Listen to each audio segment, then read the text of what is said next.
welcome everyone to the Star Parent Podcast. Today we have a wonderfully special guest with us. His name is Mark Waldman.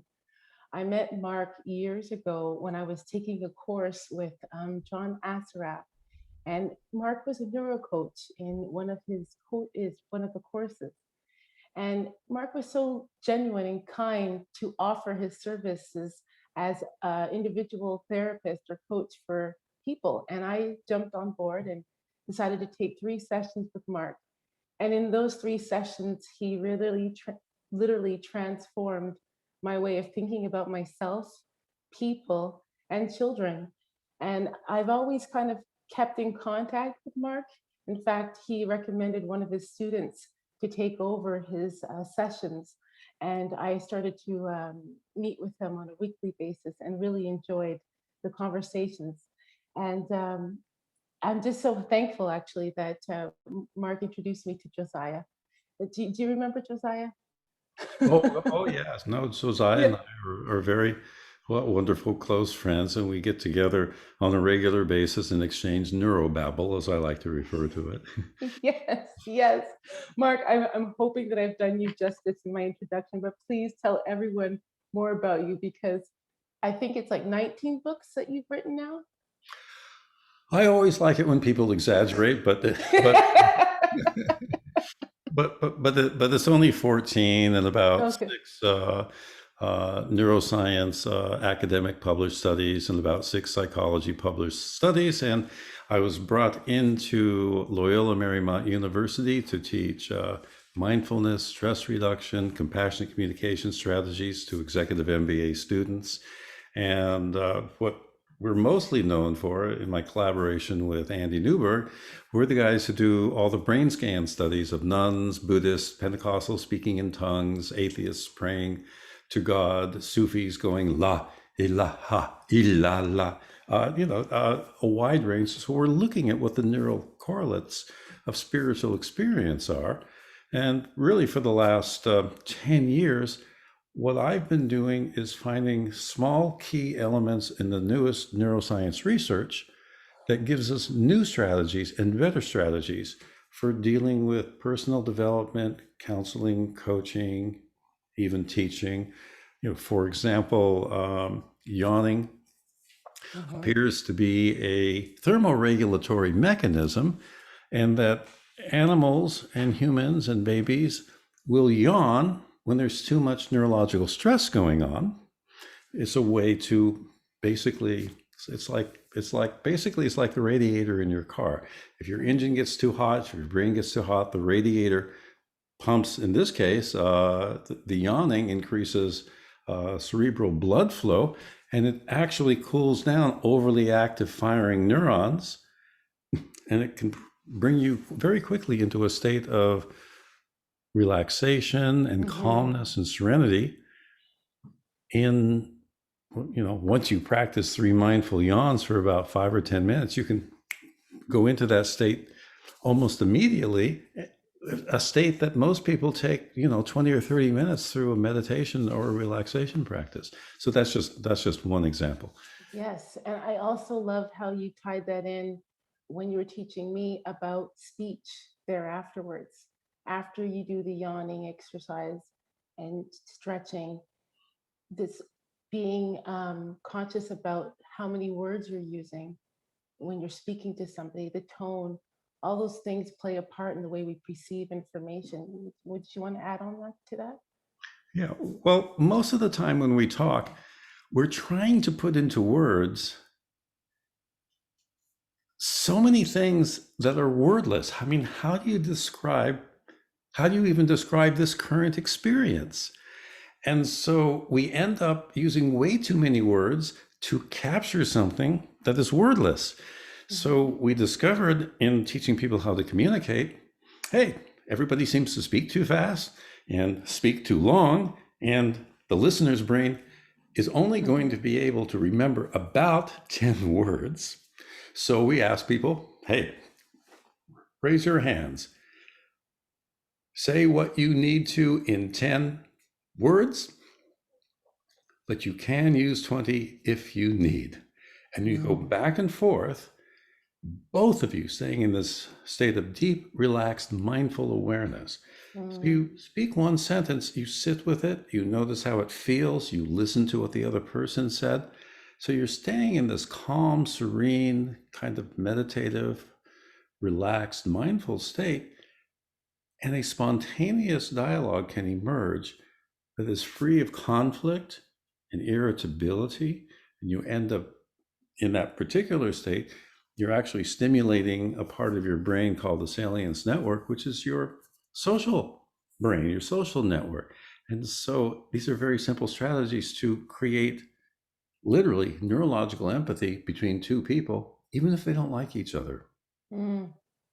Yes, I remember you sharing this practice with me when I was actually having issues with my ex-husband at the time.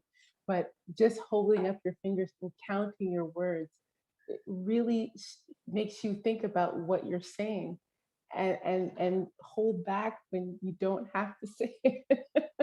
And sometimes your partner is reluctant to speak or maybe even have difficulty putting anything into words. Mhm. And in that case, the other partner usually speaks too fast, trying to get you to open up and talk, which pushes the other person further away. Yes. And so, this is a strategy where the person who tends not to speak very much feels very comfortable. And you can do it with kids as well. Exactly. Oh, yes. We have practiced that. Speaking of speech, what about inner speech? You know, the voice that we can't silence sometimes. Well, I like to use a little drawing here. Mm, And these are the language of neuroscience has changed since the writing of any of my previous books. So, mhm. whereas we would talk about the anterior cingulate and insula, that would be represented by where that asterisk is, or we talk about the dorsolateral prefrontal cortex up here, which is part of the part of your brain that plans and decides and makes decisions. Brain network theory came along about 10 years ago and has become very, very popular in neuroscience journals in the last 3 or 4 years. And there were about these five networks are the most talked about and researched networks. And very simply, the green one, which is in the lower part of your brain that I have back here, Mhm. these are all of your emotional networks. Your brain experiences the world emotionally. The senses come in, there's an emotional response. If there's not an emotional response, nothing happens and no information is passed on, and you know, there's no awareness or consciousness of what happened. The stronger the emotion becomes, the more it stimulates this next area, which is your motivation center of your brain, your motivation network. And this is the part of your brain that takes incoming information about an emotional experience and it releases dopamine as a way to pretty much charge yourself to take action. If it's a pleasurable emotional experience, the dopamine will help you, because it's also called the reward motivation reward center, will motivate you to move towards anything that's new and different and potentially rewarding and pleasurable. That dopamine then goes up to this huge network that people used to call the default mode network, and it simply meant that right now, when all of you are listening to me, when you're listening to me right now, there's not Mhm. much activity going on up here. I prefer to call it the imagination network, and I'll explain why in a moment. But the moment you close your eyes and relax and try, and not try to do anything, and I'd like you and everybody who's watching this to do that. We're going to take just 10 seconds, just close your eyes and don't try to do anything.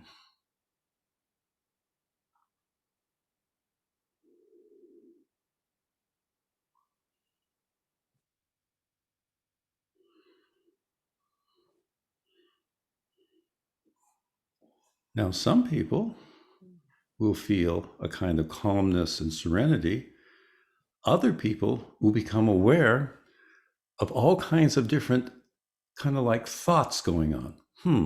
What am I doing? Am I doing that right? Or it's kind of like you're in a mind wandering, daydreaming like state. What happened to you for those 10 seconds? Oh, for me, it's very relaxing. It just brought me back to the exercises that we used to do. So I was just kind of relishing in that this moment. Like, oh, we're doing this again. This is great. A lot of mindfulness practices. The interesting thing is that the brain is more active when you think you're not doing anything. So what happens is that when you focus your attention on a task, like me holding this paper steady like this up here, this requires a lot of control, a lot of activity to carry out the specific task. This area becomes quiet, the big orange area, and this purple area becomes more active, particularly these two spots here, which is the dorsolateral prefrontal cortex. So right now, if you are conscious of the words that I'm saying, this is the area that's most active. The rest of the brain is really quiet. Mm. But the brain can't stay focused for more than 10, 20 seconds because it uses up all of the neurochemicals necessary to stay focused. Mm.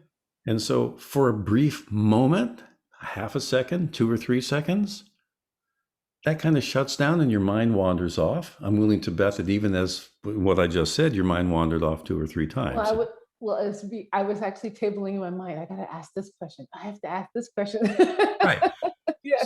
So that's that inner speech going on. This is, Yeah. again, this imagination center, it's always trying to predict a positive or negative future. And so there's all kinds of literals, like it's kind of an inner speech. Well, if I do A, B, and C, this will happen in a good way. But if I do D, E, and F, something awful will happen. And this goes on back and forth all the time. So anxiety is simply a form of thinking that something is going to go wrong in the future. There's no evidence that it will. I mean, for 30 years, I was highly anxious, and there wasn't anything in the environment to make me anxious. The only thing that was making me anxious were my anxious thoughts. Right. So it's really important and really valuable when you realize that this is just the prediction part of your brain. This is the imagination center. It's imagining all the things that could go right or could go wrong if you do this or you don't do that. And it's going 30 times faster than we can ever put into words. Mm. So we focus on the task here, your mind wanders off, and in that mind wandering, it's interacting with another area, the salience network.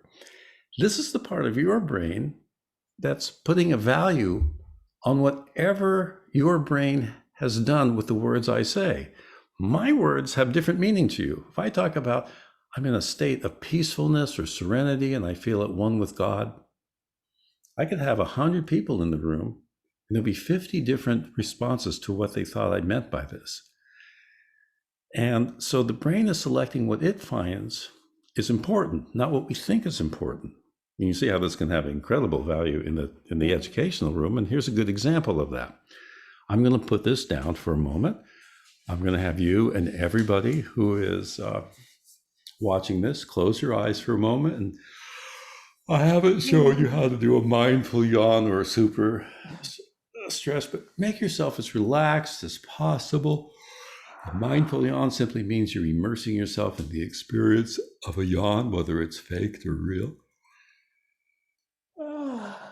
And keeping your eyes closed, just see what it's like to kind of be in the present moment. Now, here's your test, Lorraine. Say back to me with accuracy anything I've said, other than what I'm saying right now, in the last 5 or 10 minutes. Well, I'm very interested to hear about your imagination brain because you said that you were going to explain that earlier. So that's something that I remember. I remember the asterisks on the front side of the frontal cortex, the two. I remember that's where we focus on what we're saying. And when someone's speaking and you're focused on what they're saying, you're using this part of your brain. But by 10 or 15 seconds, you're using up all that, I guess, energy. And you fall back into other parts of your brain, like the one that worries. So Love it. let me pause you right there. You Yeah. did a very good job. Only about 1 out of 100 people can do that good. But Thank here's you. what I want you to do now. Ask your intuition, what have you found to be the most valuable in anything I've said? But respond in 10 or 20 words, no more. And everybody else do that too. You close your eyes and ask your intuition, not your mind, not your dorsolateral prefrontal cortex. Ask that salience network, the part of your brain that puts a value on everything, intuitively. What, if anything, have I said, have you found to be interesting, useful, valuable? I found it valuable that studies have changed significantly. So just pause. And everyone else, I'm willing to bet that none of you came up with what Lorraine said, but that's what her brain found is valuable. Now, in education, this is incredibly important. I might have given a lecture like I did about like those 5 brain networks.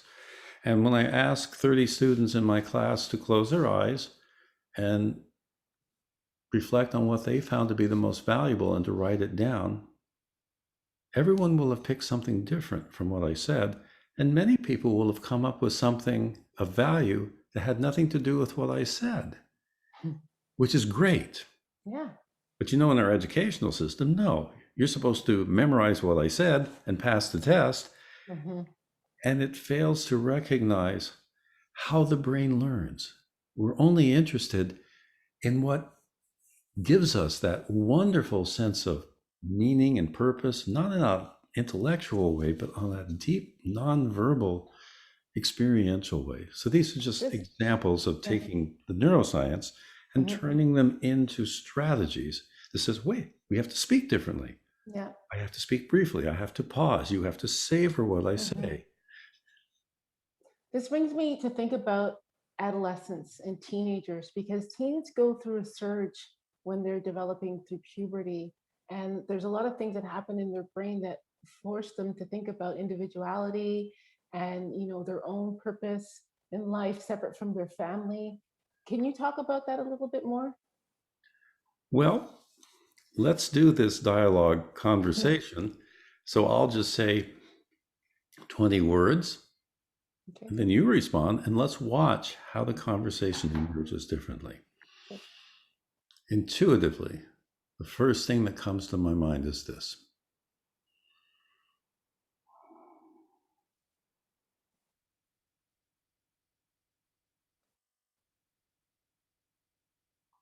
First, it's amazing to realize that brain hormones can be totally different from body hormones. Oh. You can have a male body and a female brain, reversed, and everything in between. Wow. Savor that wow. Savoring is an important part. When you have a wow, it's important to you. If we don't Yeah. spend a certain amount of time savoring that, we lose that important. Mhm. That's-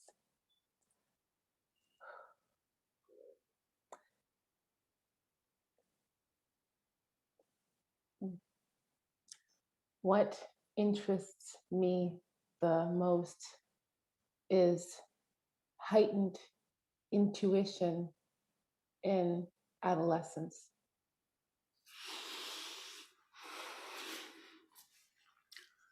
Well, intuition, empathy, social awareness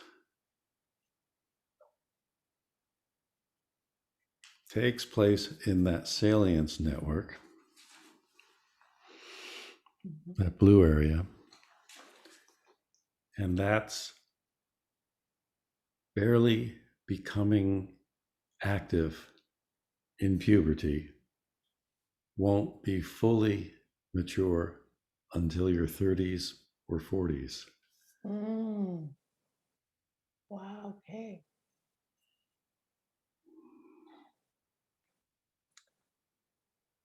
Can you describe the differences between mind intelligence, heart intelligence, gut intelligence? Nothing in your body has intelligence. Pseudoscience. Okay. Your body doesn't even feel pain. It all takes place from the brainstem up. Your turn. See, I can go on and on about any of these things for the whole time, but let's watch what happens if we both have to be very selective with what we say. Let's see where the conversation goes.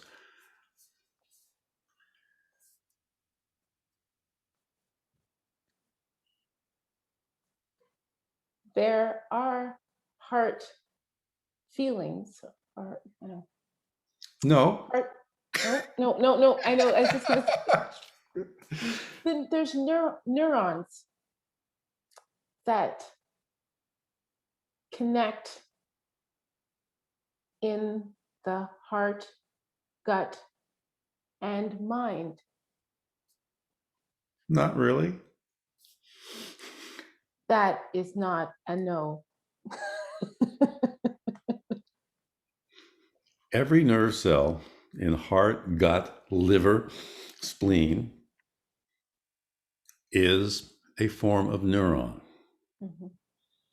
They are very simple. All they do is relay physiological information up to the really brainy neurons, the really smart neurons. And because we have, what do you have? You have 10,000 nerve cells in your heart, 100,000, or a million, whatever, in your gut. The heart neurons are the dumbest ones in the world. That's what I'm saying. People who are into metaphysics and wanted to prove that, God, spirit, and thoughts come through you. Some people say, well, through the pineal gland.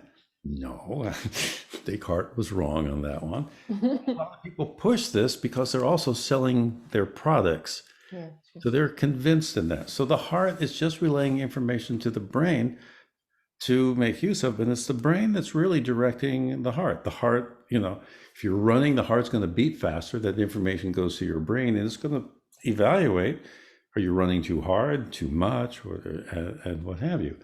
Now, the gut neurons are a little different.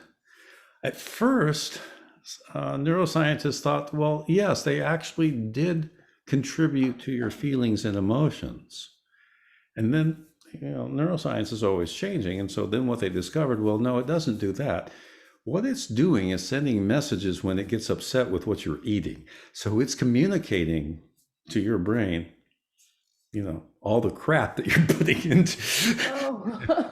putting into it. And hopefully you'll get upset if you pay attention to it. Oh, I ate this or whatever else, and this is gurgly going on down here. It's saying, stop eating that crap, Mark.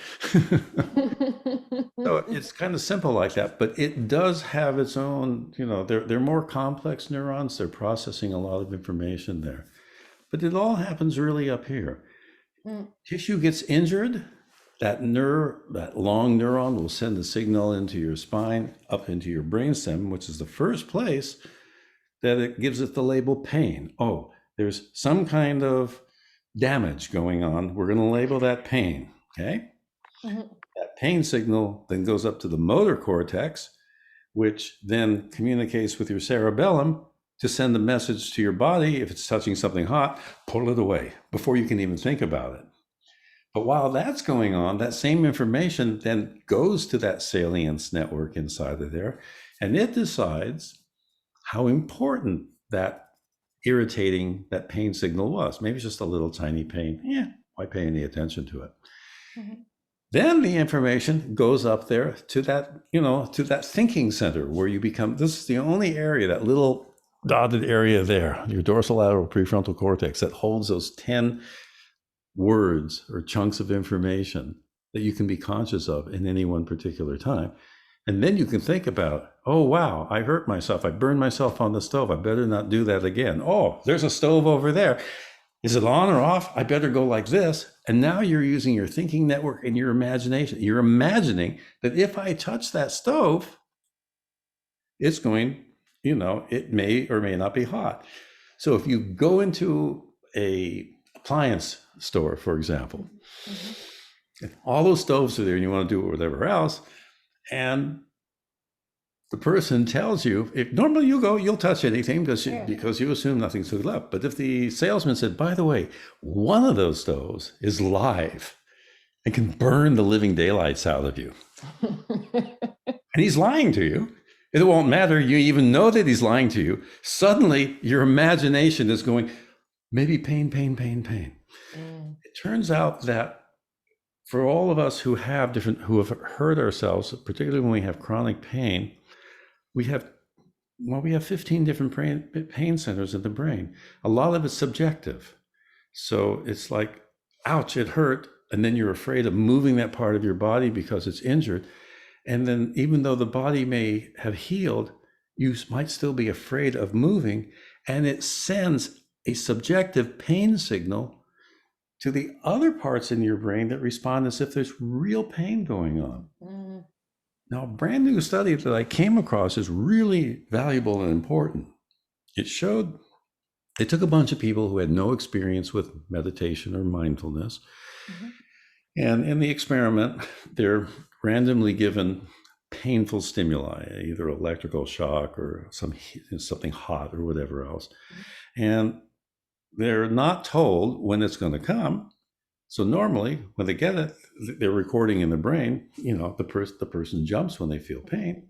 And you can measure in the brain where those two pain centers are going. The subjective one is maybe this active, and the one in the motor cortex that's registering the real pain is more active, actually, because it's real pain. And then they tell the person that on the next time you feel a painful stimuli, all I want you to do is just to accept it. Just even repeat the word accept. Kind of acceptance-based meditation is one of the most powerful ones in the world. So when the person simply accepts the fact that they're going to have a painful stimuli, the subjective pain area is half the amount of pain, but so is the actual pain center half active. So here's an incredibly useful tool. If you go into the dentist, don't try to avoid the pain. What happens if you just know that it's coming and you kind of relax into it and accept that it's going to be painful? The pain response is going to be much less. Yeah. I remember you talking about filling yourself with radiant light. Is that very similar? That's a metaphor. Okay. So it's fine to talk about, let me put it this way. The accurate way to describe, I'm falling in love with you and you've hurt my feelings and my heart is just breaking. No, the correct thing is that my anterior cingulate has been highly stimulated in a positive, valuable way. And then you've done something that interrupts my fantasy about what I think is the way you should be loving me, which stimulates my amygdala to have a negative threat reaction, which I then react to, which has absolutely nothing to do with you. Okay. So it's easier to say, oh, you hurt me, and my heart really aches. It aches from that. The heart metaphor goes all the way back to 700, 900 BC to a poet named Sappho, who talked about her, her bursting heart of love. And by the time Plato and Aristotle came along, they believed that the heart was the center of all human emotions. There were a few other people, like Hippocrates, who said, well, no, all of those emotions are pretty much in your brain, in your mental processing. But that argument didn't win out until the 1700s. Okay. But then in the 1700s, what's happening is that this is the beginning of the Romantic era era in Italy and France and whatever else, unrequited love. And there you have your profound fantasy that will never be interrupted because you can't actually connect to it in reality. Now, I just created my last program, 23 hours of guiding you mindfully through the 7 stages of neurological love from the moment you're born, and Wow. how it begins out. We are cared for, hopefully, by somebody when we were young. And that's our first experience of love. So love is the receiving a sense of caring. But if our parents weren't very caring, we might not even know what that is. But our imagination center, which is there from birth, can fantasize about all the ways we would like to be cared for, or loved, or played, or treated. And that becomes kind of the basis. Then, when we're old enough as toddlers to go out and begin to play with other children, and you'll see this with puppies and cats as well, this rough and tumble play, Yeah. these are children and puppies learning the rules of social engagement. So, is it too much, and the other puppy, yelps, or the kid goes out, whatever else? If you don't respond to that and back off, well, guess what? You've become a bully. You're not paying attention to that other individual, and so they're not going to want to play with you. So you can see how this can be a whole new framework on looking at how bullying works. And maybe that person never, ever knew what caring felt like to them, and they just haven't learned how to play with somebody else. They don't have enough of that social empathy part of their brain, their heart, shall we say, to sense somebody's, basically that's what compassion is. It's again in that anterior cingulate insula area that registers when somebody else is experiencing pain. Yes. You have to be able with children, sometimes they don't know their own strength, especially if there's rough and tumble play. That's usually the case, I was thinking earlier about the self. Like, how does your brain know who you are? How do you know? It creates a map of it. Okay. And every day it gets reloaded? Is that it? That goes on into your parietal lobe. Your parietal lobe creates a map of the world and places yourself in it. So what's going on in that parietal area is if I look out of my window here, I see the car, but I'm over here, the car is over there. And if I'm looking at you here, all of this going on, it's a map. It's not the actual world. It's kind of like saying, if I was to take a big giant map, street map, I want to get from Los Angeles to New York. I hold up the map, and there's the pathway, and I'm listening to my Waze or the GPI, and it's guiding me along the way. But I'm never looking out in the world to see where I am. There's no lines dividing the states or whatever else. These are all arbitrary. So these are metaphors created to help us to organize where everything is so that we can navigate ourselves towards something else. But you can enter states of meditation and spirituality where your sense of self dissolves. And that's kind of like where you begin to feel at one with the universe. There's no you anymore. It's just all experience happening in the present moment. But on the flip side of that, too, if you spent years and years being attached to this map that you've created for yourself, does there come a time where someone just pulls the rug from underneath you, like, that's not who you are? And oh yeah, I mean, at some point along the line, I considered that I was inferior to the other kids on the playground. I didn't have confidence that somebody else had, and then that got built into my map and repeated for so long that it ended up taking me 30 years to get rid of that illusion. So, you, me, everything, they're all metaphors. They're all different ways that the brain builds all kinds of maps to navigate the world. It's useful, and it's somewhat arbitrary, and it's somewhat flexible. That's what happens when you have, like that spiritual epiphany and go, wow, I am profoundly alone. Wow, I'm profoundly connected with a million other people who are profoundly alone. Oh, wow, we're all interconnected. It's not you or me, it's a we. And there's no end to those types of aha experiences, small mini enlightenments, as we talked about in our book, How Enlightenment Changes the Brain. Mhm. So that's what we promote. We say, how can you get to it? Here's a very simple spiritual exercise where you can watch that sense of you. And all of that's back into that being in that state of relaxed mindful awareness. And I'll give you an example of how it works, and everybody else can do along with this. Go ahead, yawn, stretch, relax, come in the present moment, forget about everything I've just said. In this state, we can all hear it's kind of a semi-conscious chatter going on. It's actually called inner speech. And we can use our intuition to observe all of that chatter going on. But we can also choose to focus on a particular area. So here's what I want you to do, sentence by sentence, with this question. Ask yourself, well, what is this thing I call me? Just share with me the first thing that comes to mind.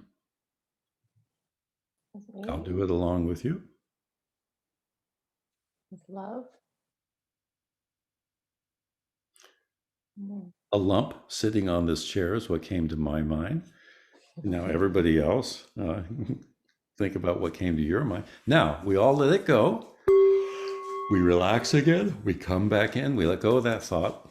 And then we see what the next thought or feeling or memory or sensation that comes up about who am I or what am I? What is this thing called me? What comes to your mind this time, Lorraine? I thought of an animal. There was an animal in my head. Okay. So sit there, savor that. Let that because it's all metaphor.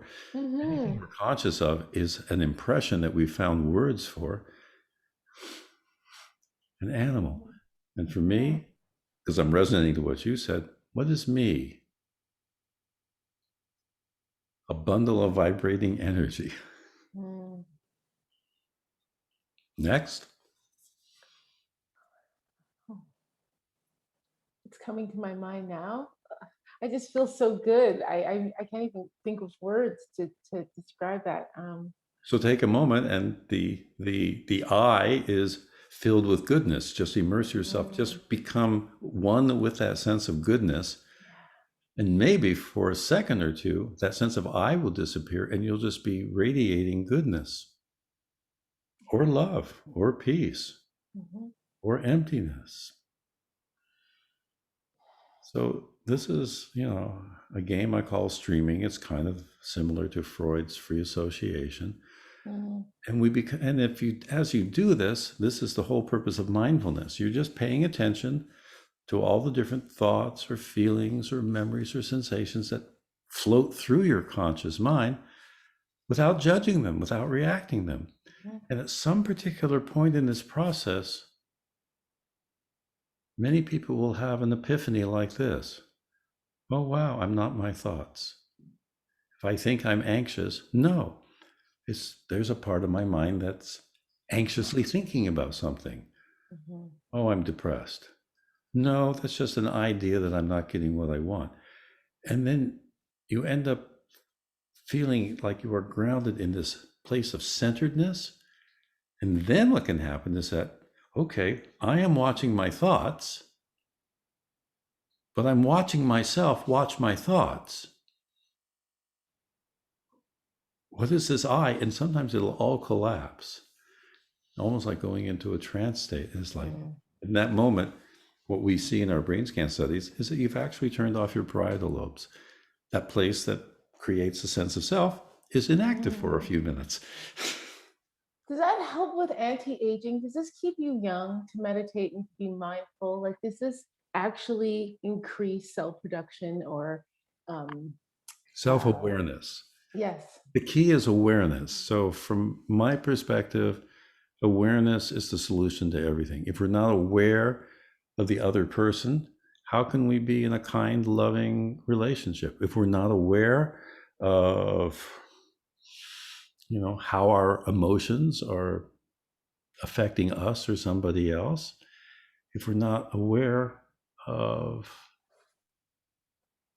and awareness simply means I'm sitting back and observing without judgment.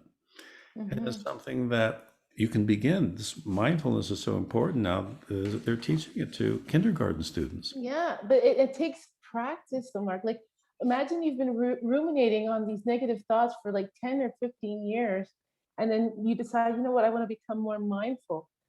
That's a challenge because So, so this is what we do with that. It actually is more effective to do mindfulness practice with somebody else who's doing mindfulness practice at the same time. So, in essence, what I've been demonstrating, okay, I'm in this state. If I'm feeling depressed, what's the first thing that comes to my mind? Well, I don't feel depressed. well, for most men, it's money. Money creates stressors. Okay, so you sit there and you say money creates stress. And the first thought that comes to my mind in reaction to what you say is, money's just an illusion again. It's something we create. It's a promise of something more.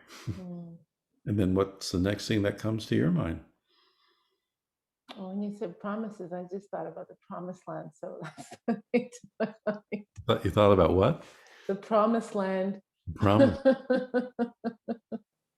And so I immediately am visualizing all of these bombs that are falling on Israel at the moment. The promised land. Well, I'll tell you what. Keep your promised land. I'm going to stay over here. But again, that statement, what I just said, could be politically incorrect. It's what, and the thing is, I wasn't even thinking political. Like, in my promised land, there's rainbows and there's unicorns. It was a completely different illusion that you were thinking. But now you got it. You're thinking of this illusion over here, and I'm thinking of the actual promised land in the Bible. We're not on the same page. This is what happens in love. This person has their idea about what love, and they say, I love you. And this other person says, I love you too. And they're talking about two different things. Now, you might have had this experience because I'm sure I asked you and your ex-husband, Yes. well, what do you mean by love? Do you remember what you said and what he said? Oh, goodness. I don't remember what he said, but my definition of love is still pretty much all encompassing of just accepting being for who they are and working through your own feelings of who you are. Now, I don't want to share any confidential information about what particular problem your ex-husband has, unless you want to mention that. I'm okay with that. I'm totally okay with that. I mean, we all have problems. Was he actually diagnosed with Asperger's? Yes, he was. Yeah. He was diagnosed when he was younger. He was diagnosed when he was a teen, yes. Asperger's, there's many different things. One of the things that we think is going on in the brain is that there's too much activity. Anything coming in is too much. So this becomes, as you found out, a way to get him to respond because he only needs 10 words. And in that process, what did he discover about love? You'd have to ask him that question. But I think maybe he found love. I think he did find love. He's has his husband now. So Didn't he say that he thought that he was more attracted to men than women? Yes, that's what I said. Yeah, definitely. That's why I was saying he's moved on, and that was part of his process. Right. So that process did not bring the two of you closer, which is what we were all hoping to do, but it brought you more deeply involved in how you intimately felt and thought in the present moment in a way that neither of you were able to suppress, because you were way over jabbering and he's going, let me get away from that. Okay, you slowed down or whatever else. And that gave him freedom to actually come closer to maybe experiencing for the first time what a relationship was like with anybody. Yeah. Did he stay in a gay relationship, or did he I move? think he still is. I think he still is. I don't know. We just officially got divorced a few months ago, so I don't haven't been in contact with him yet.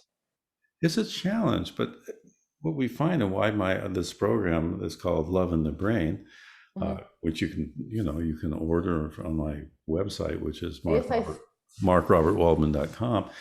In that you're taken through that, and I teach you how to have these conversations with your partner, whether you're in a relationship or not, in this deeper, mindful way that you can encourage and allow your friend or your colleague or partner to find out what love actually feels like in the present moment. So you Mm. have to go through a stripping away of all these things we learned about love from infancy on. And in terms of love, for example, unfortunately, at least in my neck of the woods, uh, love was portrayed by Walt Disney. And it should have been portrayed by the Brothers Grimm. Those stories, those darker stories, are important for children because they Mhm. don't show this highly romantic, everything ends happily ever after. No, there's all kinds of struggles and disappointments and painful, and I end up losing in the situation, and Mhm. I die or my partner die. And all of that is help a child to put into words and images what they're actually feeling inside. Mhm. With this culture changing now, there's cancel culture, there's compassionate culture, and there's also this word narcissism. I just learned about narcissism like maybe a few years ago. What goes on in the brain of someone who has been diagnosed with narcissistic traits? Well, the simplest way to look at narcissism is a person who is unable to genuinely recognize the needs or feelings of somebody else. And it's looked at as a developmental disability. So we're all born narcissistic. Mm-hmm. Mm-hmm. We slowly learn how to share to get what we want. But a lot of people never make it to the level of actually being able to recognize that what their actions are doing hurt somebody else. Mm-hmm. And remember, there's healthy narcissism as well. I Right. mean, what do I really want for? I mean, a lot of us deprive ourselves of, for example, hedonistic pleasure. The brain is run by pleasure, basically. Mm-hmm.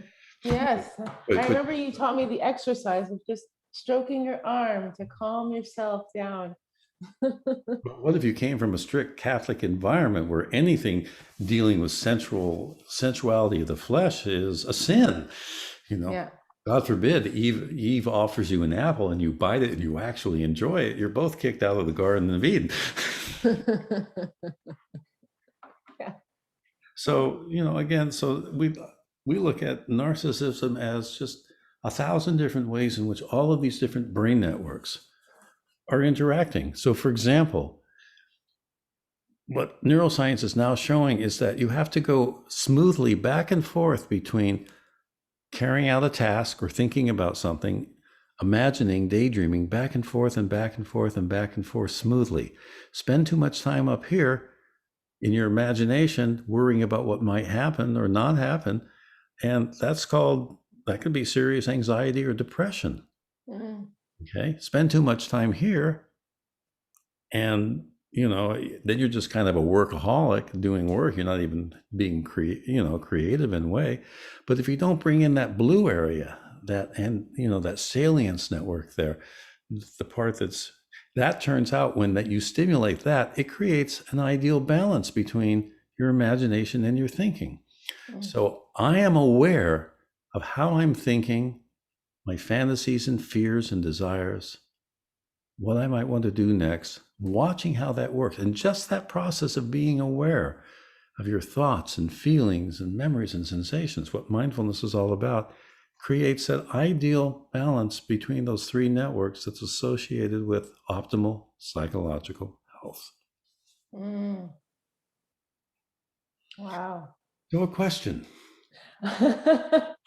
We wandered all over the place. Yes, we have. I had one more question actually that was just trickling in my mind, and I had put it. Hold on a second. Um, oh yes, it was about personalities. Are there like some personalities that are just more prone to worry or negative self-talk than others? Like there, yeah, because I'm studying the Enneagram, and there's 9 different personalities in this scope, and there are some that are more prone to worry than others, and I'm wondering if that has anything to do with a neurological scale.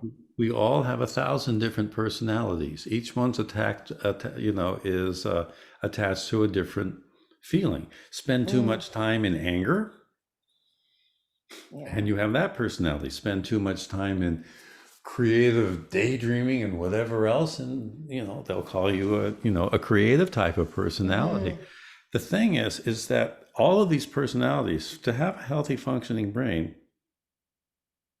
you should be tapping into all of those personalities yes. throughout the entire day. Yes. Ah, that makes me feel angry. Oh, that makes me feel sad. Oh, I want to get Mhm. that done. Yeah, I'm too lazy. I don't feel like doing it. Each one of these is a separate personality. And if you get caught up in it and focus all of your attention on that part of your imagination or that part of your emotion or that part of your, whatever else is going on, Mm, that's what can become your personality. Personalities aren't stable, they're fluid. mm, Happens when you're violated with enough trauma, emotional, sexual trauma, right. spousal abuse. Sometimes the glue that holds all of those mini personalities together come apart, and then the person literally starts living in one and then the other and the Mhm. other. I don't know if you've ever met somebody with genuine multiple personality disorder. Not that I know, not that I knew of. Maybe I have, but it's maybe I just didn't know. I had But a client, a wonderful client. She very, and my wife was seeing her for, for treatment of her anxiety and depression, and she came in to see me because her regular therapist was out of town. So starts out the conversation like this, and very uncomfortable talking to a guy and kind of saying, "Yeah, I don't feel very good at the moment," and whatever else. And then about 5 minutes into it, she sat up, she turned to me, and in a Southern accent voice, told me about that person and what her problem was. Now, I knew at wow. that time what was going on there, so I was just fascinated. I'm not going to charge you. Let's just keep, doing that. So And popcorn. Yeah. there's 7 other personalities, and she, the Southern personality, is slowly introducing that to her one at a time. Mm. And when she left the office, because I was in the same office with my wife, they'd never seen this Southern personality walk out, and they're going, "What is that?" But that's a sign of healing when that, Oh, nice. when that When happens. things come up, it's a sign So of to healing. me, the beauty and the beauty of life, and the problem with all of these personality tests and psychotherapeutic diagnosis is that we're this constantly shifting amorphous mass of feeling, emotion, imagination, whatever else. And everyone's trying to put us in a box. And then we believe that we should be in a box. And we then go around and try to put ourselves in a box. Hmm. And what if we were to sit back and say, hey, Lorraine, you and me, and maybe everyone who's watching this, what if we just spent an hour being not even ourselves, being just whatever unfolds Yeah. in the present moment? And we agree not to judge each other, not to label it. And you'll see that it's a constant flow of thoughts and feelings and Mm. irritabilities and illuminations. And then at the end of it, it's like, wow, I've Mm. grown, I've moved. Yes. And I don't think it has to be any better than that. Have you ever done contact dance before? Oh, yes. Yeah.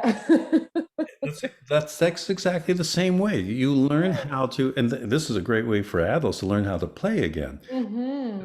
because then you have to be very connected to all those subtle movements. Yes. Compassionate communication, what I'm teaching is for people to do that with their dialogue. Mm. Since nowadays, I don't know if it's safe to touch anybody ever again. I know it's true. Where can people find you, Mark? Where they can find me, if you go to www.markrobertwaldman, you'll find all the different programs I've created. You'll find I also train teachers and therapists and individuals who want to be coaches and to be certified as a neuro coach. I only let 12 people come in uh, twice a year into this program, and it is the best Mm. uh, brain-based experiential training program. And feel free to send me, drop me a line, an email. You can email my assistant Oriel at markrobertwaldman.com, and I'm pretty much available to answer any question Mm. that any of you have, and happy to do another one of these interviews. Just ask all of your listeners and followers what would they really like to talk about, and then we can focus on the one aspect, Oh, or that would be wonderful. just let the conversation Yes, go that would like be this. wonderful, Mark. I'm just so happy. Like so genuine and sweet, kind, loving person. Thank you so much for being on the Star Parent. I ask all my listeners, what does spiritual parenting mean to you? Because whatever it is, just seek it, ask for it, and do whatever it takes to make you shine. Thank you so much, everybody, for listening. Thank you, Mark. And thank you all as well for having me. Bye bye.